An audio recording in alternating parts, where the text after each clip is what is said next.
আসসালামু আলাইকুম সবাইকে, কেমন আছেন সবাই? চলে এসেছি নতুন একটি রেসিপি নিয়ে। আজকের রেসিপিটি শেয়ার করছি মাংস ভুনা রেসিপি। চলুন রেসিপিটি দেখে নেওয়া যাক। এখানে প্রথমে আমি সিদ্ধ করা কিছু মাংস নিয়ে নিয়েছি। এই মাংসগুলো আমি আগেই সিদ্ধ করে রেখেছিলাম, এর জন্য আপনাদের দেখাতে পারলাম না। তো মাংসগুলো প্রথমে আমি কড়াইতে নিয়ে একটা বাটনা দিয়ে একটু থেতো করে নেব। একটু ভালো করে থেতো করতে হবে, কিন্তু খুব বেশি না। এই যে দেখতে পাচ্ছেন আমি 80% মতো থেতো করে নিয়েছি, এরকম করলেই হবে।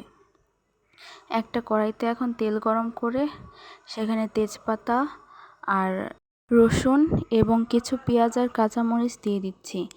কাঁচামরিচ আর পেঁয়াজগুলো আপনাদের পরিমাণ মতো দিতে পারেন, আমি এখানে একটু বেশি ইউজ করছি। তো এগুলো একটু ভালোভাবে নাড়াচাড়া দিয়ে ভেজে নিতে হবে।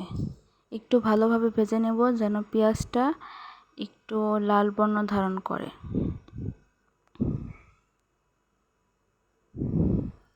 পেঁয়াজটা ভালো করে ভাজা হয়ে গেলে এই পর্যায়ে আমরা ইউজ করব মশলাগুলো।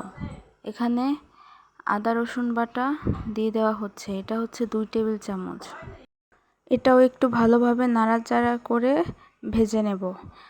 তারপরে আমরা দিয়ে দিচ্ছি এখানে পানি দিয়ে এটা ভালোভাবে নেড়ে চেড়ে তারপর পানিটা শুকিয়ে নিতে হবে।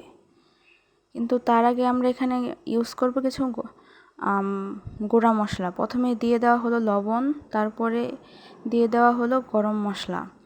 গরম মশলা আমরা গুঁড়াটা ইউজ করেছি। তারপরে দিয়ে দেওয়া হলো হলুদ আর মরিচের গুঁড়া। এখানে আমরা যেহেতু ঝাল কম খাই, এর জন্য মশলাটা কম ইউজ করেছি। আপনারা বেশি খেলে ওইভাবে ইউজ করতে পারেন।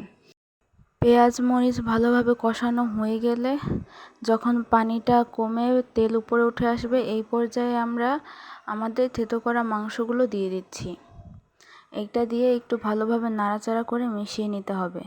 একটু সময় নিয়ে মিশাবো যাতে মশলাগুলো মাংসের গায়ে গায়ে লেগে যায়। এই পর্যায়ে আপনারা ফ্লেমটা একটু কমিয়ে রাখতে পারেন, যেহেতু আমি মাটির চুলায় রান্না করছি, তো আমার আঁচটা একটু কম আছে। এখানে দেখতে পাচ্ছেন এখানে একটু পানি উঠে এসেছে। এটা আমরা এইভাবে কষিয়ে নেব। এখন এইখানে দিয়ে দিচ্ছি কিছু কাঁচা পেঁয়াজ।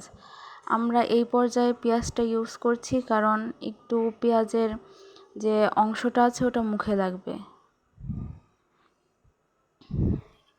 পেঁয়াজগুলো দিয়ে আমরা ভালোভাবে নাড়াচাড়া করে নেব। মাঝে একটু পানি ইউজ করেছিলাম, যেটা আমার দেখানো হয়নি, তো আপনারা পানি দিয়ে নেবেন। এই পর্যায়ে আমরা এখানে জিরা গুঁড়ো দিয়ে দিচ্ছি।